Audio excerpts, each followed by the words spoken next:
6 ദിവസമായി ആലപ്പുഴ കളക്ടറേറ്റിന് മുന്നിൽ നിരാഹാര സമരത്തിലാണ് കുട്ടനാട്ടിലെ നെൽകർഷകർ. വൃശ്ചിക വേലിയേറ്റത്തിൽ നിന്ന് കൃഷി സംഭരിക്കുക, നെല്ലിന്റെ താങ്ങുവില വർദ്ധിപ്പിക്കുക, കൃഷി ചെയ്യാനുള്ള അടിസ്ഥാന സൗകര്യങ്ങൾ ഒരുക്കുക തുടങ്ങിയ ആവശ്യങ്ങൾ ഉന്നയിച്ചാണ് നെൽകർഷക സംരക്ഷണ സമിതിയുടെ സമരം. എന്നാൽ സമരം നടത്തുന്ന കൃഷിക്കാരുടെ ജീവന് സർക്കാർ പുല്ലുവിലയാണ് നൽകുന്നതെന്നും ആക്ഷേപമുണ്ട്. നിലനിൽപ്പിനായി സർക്കാരിന് മുന്നിൽ സമരം ചെയ്യുകയാണ് കുട്ടനാട്ടിലെ നെൽകർഷകർ. കൃഷി ചെയ്യാനുള്ള അടിസ്ഥാന സൗകര്യങ്ങൾ ഒരുക്കുക, വേലിയേറ്റം തടയാൻ തണ്ണീർമുക്കം ബണ്ട് റെഗുലേറ്റ് ചെയ്യുക, നെല്ലിന്റെ താങ്ങുവില വർദ്ധിപ്പിക്കുക തുടങ്ങിയ ആവശ്യങ്ങൾ ഉന്നയിച്ചാണ് സമരം.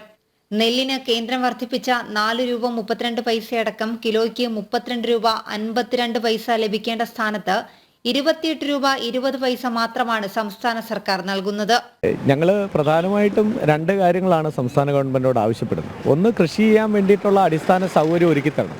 അതിൻ്റെ ഭാഗമാണ് തണ്ണീർമുക്കം ബണ്ട് റെഗുലേറ്റ് ചെയ്യാന്നുള്ളത്. 2, ഞങ്ങൾക്ക് മാന്യമായിട്ടുള്ള വില തരണം.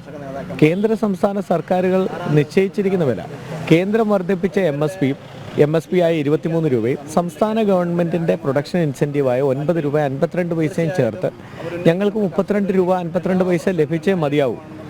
അതില്ലാതെ ഞങ്ങൾക്ക് മുന്നോട്ട് പോകാൻ പറ്റില്ല. നിരാഹാര സമരം ആരംഭിച്ച് 6 ദിവസം പിന്നിടുമ്പോഴും സർക്കാരിന്റെ ഭാഗത്തു നിന്ന് ഇതുവരെ യാതൊരു നടപടിയും ഉണ്ടായിട്ടില്ലെന്നും കർഷകർ ആരോപിക്കുന്നു. സർക്കാരിന്റെ ഭാഗത്തുനിന്ന് ഇതുവരെ അന്വേഷണമോ ഒരു ചർച്ചയ്ക്കോ ആരും വിളിച്ചിട്ടില്ല.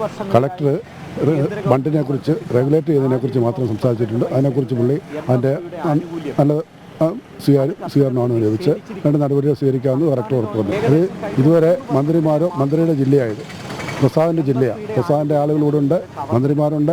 ഒരു മന്ത്രിയോ ഒരു MLA ഒരാളുകളോ ഇതിനെക്കുറിച്ച് അന്വേഷിക്കുകയോ ബന്ധപ്പെട്ട ആളുകൾ ഇതിനെക്കുറിച്ച് തിരക്കുകയോ ചെയ്തിട്ടില്ല. അർഹതപ്പെട്ട ആനുകൂല്യങ്ങൾ ലഭിക്കും വരെ സമരം തുടരും. കർഷകന്റെ ജീവന് സർക്കാർ പുല്ലുവില കൽപ്പിച്ചാൽ സമരം കടുപ്പിക്കാനാണ് നെൽകർഷക സംരക്ഷണ സമിതിയുടെ തീരുമാനം. ജനം, ആലപ്പുഴ.